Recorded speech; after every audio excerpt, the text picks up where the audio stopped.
3 new classes, 3 completely new characters, 3 new advanced elements, and 3 target Guardian, Norris.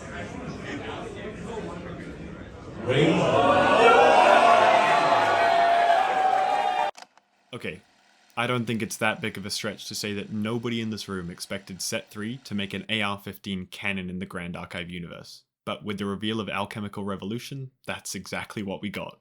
New weapons equals new mechanics equals new interactions, and that's what we're covering today. How do these new guns work in Grand Archive? At the time of this video, there are 7 gun-type weapons in the game. They all have a power stat, a durability stat, and they fall into the weapon subtype of gun.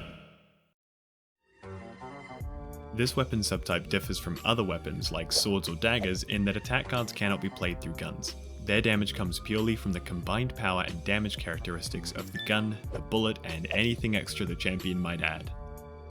To use these in our deck, we need a champion to wield our gun, we need a bullet to fire from the gun, and we need the gun of our choice.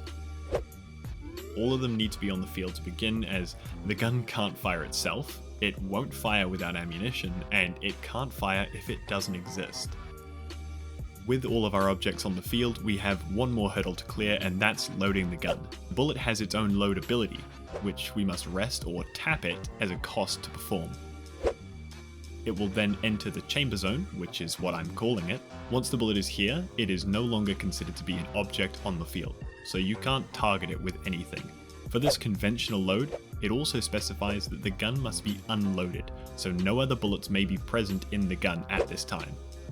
You could have 10 bullets on the field, but you can only load one of them into the gun before you fire it. If you manage to get all 3 of those objects onto the field and manage to load your gun, congrats, you are now ready to enter the combat step with it. To begin our combat step, we declare an attack with our champion. We rest our champion as a cost for this attack, and we choose the gun we'll use, as we can have 100 on the board, but we can only use 1 per attack. No dual wielding here. Note that we are not using an attack card, as again, we can't play those through our guns. The combat phase will begin, and we declare our targets. If you imagine that at this point your champion has sighted their target and have pulled the trigger. In this game state, the bullet is moved to the champion's intention zone, which is a special zone designed to link a card to the champion as its source. It allows things like champion on hit effects to trigger when our bullet connects. All you need to remember is that the intention zone is a way to link a card to a champion as its source. Our bullet will remain in this intention zone until the effect stack is empty and the damage step has been reached. Once this occurs, it hits the target and damage is calculated. Now we've gotten through combat, the bullet will go to the graveyard or be banished depending on if it came from our main deck or material deck respectively. If it happens to have the renewable keyword though, it'll return to its owner's material deck. One final thing to keep in mind is if you reach the damage step, your gun will lose a durability counter.